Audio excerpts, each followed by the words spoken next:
আমাদের একটাই, আমাদের একটা আমাদের যে পরম্পরা যেটা আছে, আমাদের পরম্পরা ঐতিহ্য যেটা আছে, আমাদের সংস্কৃতি যেটা আছে, সেটাকে আমরা ধরে রাখবো। সেটা এবার কীর্তনই হোক বা আমাদের যারা কাপড় যারা বোনে, যারা তাঁতিরাই হোক বা যারা মাটির শিল্প, মাটির জিনিস তৈরি করে তারাই হোক, যে কেউ যে কোনো শিল্পে থাকতে পারে।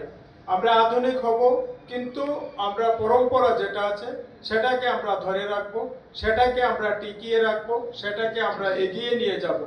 তো এই কীর্তন আমাদের একটা পরম্পরা। আমরা যখন এটা কবে থেকে শুরু হয়েছে হয়তো আমরা বলতে পারবো না, কিন্তু যখন আমরা ছোট ছিলাম তখন থেকে কীর্তন দেখেছি। আমার যারা অভিভাবকরা ছিল, আমার মা বাবা, তারাও সেই কীর্তন, তারাও ছোট থাকতে কীর্তন দেখেছে। তো এটা পরম্পরা ভাবে চলে এসেছে, সেটা অনেক যুগ যুগ ধরে চলে এসেছে। তো সেটাকে আমাদের ধরে রাখতে হবে। সেটা আমাদের পশ্চিমী সংস্কৃতির দ্বারা এটা আমাদের সংস্কৃতি ধ্বংস হয়ে যাবে, সেটা কোনো মতেই হতে দেওয়া যাবে না। তো আপনারা যারা শিল্পীরা আজকের এই অনুষ্ঠানে এসেছেন, 3 দিন যাবত আপনারা আমাদের যে আপনাদের মধ্যে যেটা আছে সেটা আদান প্রদান করবেন, তাতে আমাদের যে কীর্তন সেটা আরো সমৃদ্ধ হবে। আমরা দেখি আমাদের যখন কীর্তনের সিজন চলে, বিশেষ করে যখন একটু শীতকাল চলে আসে, তখন আমরা যদি বলি যে আমরা একটা কীর্তন দেব একদিনে, তখন আমরা সেই শিল্পীদের আমরা পাই না। তো সেখানে আমরা আমাদের পরম্পরা ঐতিহ্য যেটা সেটাও আমরা ধরে রাখতে পারি। আবার আমরা দেখি যে আমাদের আসাম থেকে বা আমাদের পার্শ্ববর্তী দেশ বাংলাদেশ থেকে বা আমাদের পার্শ্ববর্তী রাজ্য আমাদের পশ্চিম বাংলা থেকে আমাদের কীর্তনিয়ার যে দল আছে তাদেরকে সেখান থেকে আমাদের হায়ার করতে হয়। তো আমাদের রাজ্যের যদি আমরা শিল্পী আরো বেশি তৈরি করতে পারি, সেখানে যদি আমরা আমাদের যুবক যুবতী যারা আছে তাদেরকেও যদি সেখানে আমরা কাজে লাগাতে পারি, তাহলে আমরা কিন্তু বাইরে থেকে আমাদের সেখানে আমদানি করতে হবে না। সেই কীর্তনীয় সংস্কৃতিতে আমরা ত্রিপুরাবাসী আমরা নিজেরাই সেখানে স্বয়ংসম্পূর্ণ হতে পারি। আমি যদি মানে কোনো কীর্তনের একটা হয়তো বাজারে হবে, তো অনেক সময় আমাদের বিভিন্ন কীর্তন কমিটির সাথে কথা বলে তারা 2 মাস 3 মাস 6 মাস 1 বছর আগে পর্যন্ত কীর্তনীয় দলের সেখানে বায়না করে রাখে। তো আমি বলি যে অনেক সময় এত তাড়াতাড়ি কেন বায়না করতে হবে? তাদের মানে কথা দিয়ে, টাকা দিয়ে তাদের সঙ্গে একটা স্বাক্ষর করে যে আমার এত তারিখ থেকে এত তারিখ কীর্তন হবে, তোমাকে সেখানে গাইতে হবে। তো ওরা বলে, কীর্তন কমিটির যারা আছে তারা বলে যে না, 1 বছর আগে যদি আমরা দল ঠিক না করি তাহলে আমরা দল পাবো না।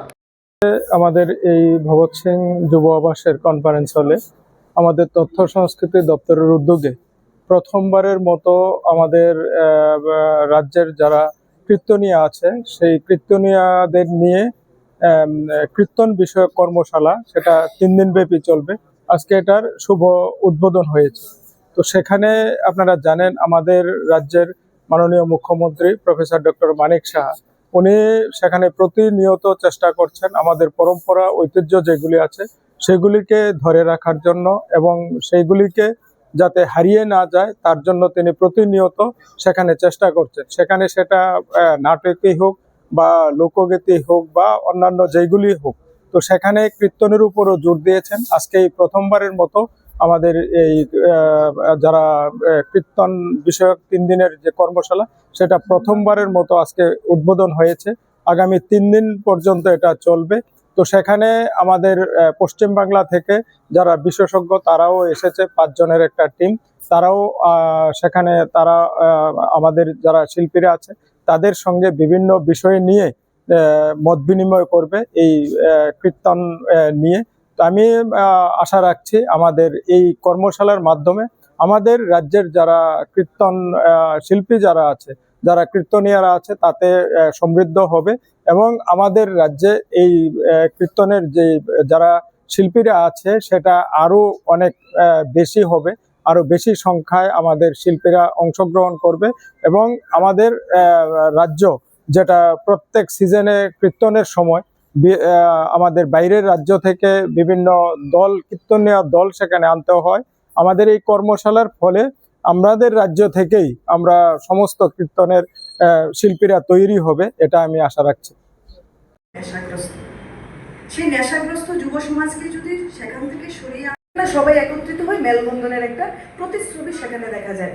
ঠিক সেইভাবে আছেন আগরতলা পৌর নিগমের